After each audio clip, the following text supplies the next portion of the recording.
లోక్సభ ఎన్నికలతో పాటు ఆంధ్రప్రదేశ్లో అసెంబ్లీ ఎన్నికలు మరో 4 నెలల్లో జరగనున్నాయి. ముఖ్యమంత్రి వైఎస్ జగన్మోహన్ రెడ్డి సారథ్యంలో అధికార వైఎస్ఆర్ కాంగ్రెస్ పార్టీ వరుసగా రెండోసారి అధికారంలోకి వస్తామని 175కు 175 స్థానాలను గెలవాలని లక్ష్యంగా పెట్టుకుంది. కానీ ఇటీవలే తెలంగాణ ఎన్నికల ఫలితాలు చూసి వైఎస్ఆర్ కాంగ్రెస్ పార్టీలో కొందరి నేతలకు చెమటలు పడుతున్న పరిస్థితి. తెలంగాణలో బీఆర్ఎస్ పార్టీ సిట్టింగ్ ఎమ్మెల్యేలనే నమ్ముకొని ఎన్నికల బరిలోకి దిగింది. కానీ సిట్టింగ్ ఎమ్మెల్యేల వలనే బీఆర్ఎస్ కొంప మునిగింది.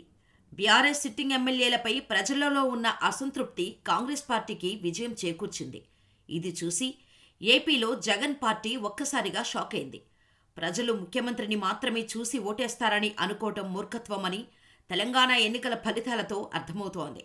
ఇదే అంశాన్ని దృష్టిలో ఉంచుకొని వైసీపీ అధ్యక్షుడు జగన్ రాబోయే ఎన్నికల కోసం సిట్టింగ్ ఎమ్మెల్యేల పనితీరును పరిశీలిస్తున్నారు. కేవలం గెలుపు గుర్రాలకే టికెట్ ఇవ్వాలని నిర్ణయించుకున్నారు. ఈ నేపథ్యంలో గుంటూరు జిల్లా మంగళగిరి, గ్రేటర్ విశాఖ పరిధిలోని గాజువాక అసెంబ్లీ నియోజకవర్గంలో సిట్టింగ్ ఎమ్మెల్యేలకు ఈసారి టికెట్ ఇచ్చేది లేదని వైసీపీ శ్రేణుల్లో చర్చ జరుగుతోంది. అందుకే పార్టీలో వరుస రాజీనామాలు జరుగుతున్నాయని తెలుస్తోంది. ముఖ్యంగా మంగళగిరిలో ఎమ్మెల్యే ఆళ్ల రామకృష్ణారెడ్డి, గాజువాకలో పార్టీ నియోజకవర్గం ఇన్ఛార్జ్ తిప్పల దేవన్ రెడ్డి రాజీనామాలు చేయటంతో వైసీపీలో కలకలం రేగింది. ఈ 2 నియోజకవర్గాలు వైసీపీకి కీలకం. ఎందుకంటే 2019లో మంగళగిరి నుంచి అప్పుడు మంత్రిగా ఉన్న నారా లోకేష్, గాజువాక నుంచి పవన్ కళ్యాణ్ పోటీ చేశారు. కానీ వైసీపీ సీనియర్ నాయకుడు ఆళ్ల రామకృష్ణారెడ్డి నారా లోకేష్ని ఓడించారు. మరోవైపు గాజువాకలో తిప్పల నాగిరెడ్డి పవన్ కళ్యాణ్ని మట్టి కరిపించారు. తిప్పల నాగిరెడ్డి కుమారుడే తిప్పల దేవన్ రెడ్డి. నాగిరెడ్డి ఎమ్మెల్యేగా ఉన్న గాజువాకలో వ్యవహారాలన్నీ ఆయన కుమారుడు దేవన్ రెడ్డి అన్నీ తానే చూసుకుంటారు. కానీ ప్రస్తుతం వైసీపీ మంగళగిరిలో మరో నాయకుడు గంజి చిరంజీవికి ఈసారి టికెట్ ఇవ్వాలని యోచిస్తోంది. గంజి చిరంజీవి ఒక బీసీ అభ్యర్థి. ఆయనకు స్థానికంగా పట్టు కూడా ఉంది. ఇటీవలే చిరంజీవి పార్టీ ఆఫీసును ప్రారంభించారు. పైగా 2014లో గంజి చిరంజీవి తెలుగుదేశం అభ్యర్థిగా మంగళగిరి నుంచి పోటీ చేసి కేవలం 12 ఓట్లతో ఆళ్ల రామకృష్ణారెడ్డి చేతిలో ఓడిపోయారు.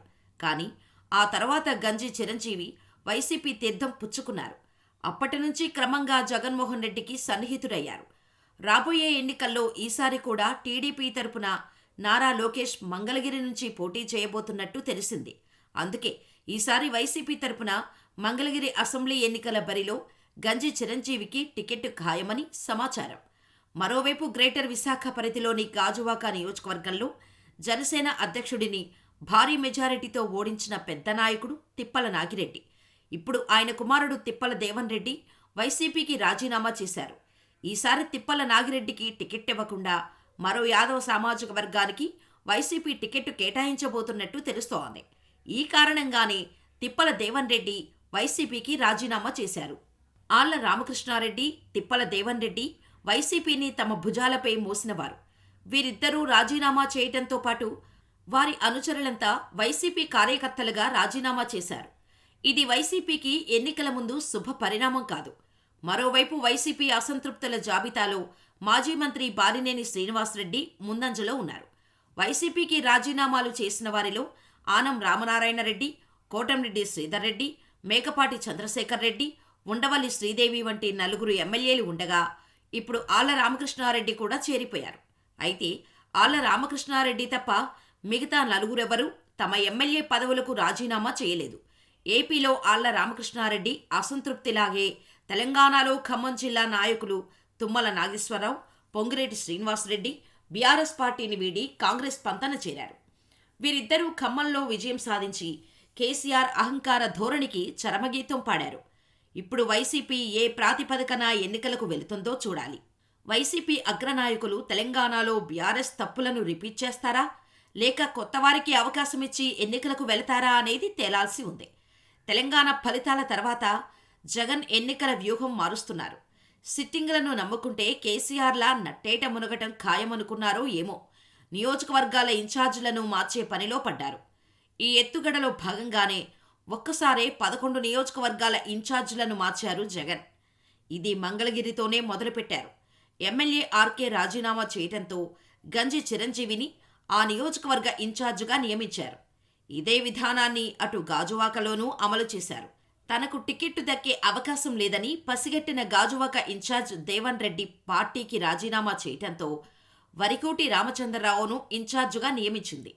ఎన్నికల కథన రంగంలో గట్టి పోటీ వైసీపీ, ఉమ్మడి టీడీపీ, జనసేనల మధ్యే.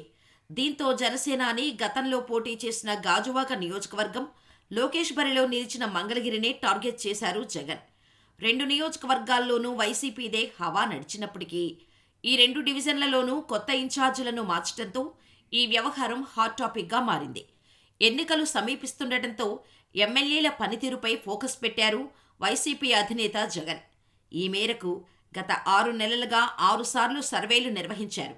అయితే ప్రతి సర్వేలో ఆళ్లకు 30% మాత్రమే ఫలితాలు రావటం, లోకేష్కు 40 నుంచి 56% అనుకూలంగా ఉన్నట్టు ఫలితాలు రావటంతో ఆళ్లను పక్కన పెట్టాలన్న నిర్ణయానికి వచ్చారు జగన్.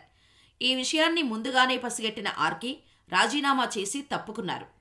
జగన్ ఎన్నికల వ్యూహంతో గాజువాకలోనూ రాజకీయ సమీకరణాలు వేగంగా మారుతున్నాయి. తనకు టికెట్టు దక్కదని భావించిన గాజువాక ఇన్ఛార్జి దేవన్ రెడ్డి పార్టీకి రాజీనామా చేశారు. ఇక్కడ యాదవ సామాజిక వర్గానికి టికెట్టు కేటాయించే అవకాశం ఉన్నట్టు తెలియటంతో దేవన్ రెడ్డి ఈ నిర్ణయం తీసుకున్నారు. ఆయన ఊహించినట్టుగా యాదవ సామాజిక వర్గం నుంచి వరికోటి రామచంద్రరావును ఇన్ఛార్జుగా నియమించిన వైసీపీ, అక్కడి ఎమ్మెల్యే తిప్పల నాగిరెడ్డికి తీవ్ర వ్యతిరేకత ఉండటంతో టీడీపీ మాజీ ఎమ్మెల్యే పల్లా శ్రీనివాసరావును ఎదుర్కొనేందుకు జగన్ ఈ ఎత్తుగడ వేశారు. చూడాలి మరి ఏం జరుగుతుందో.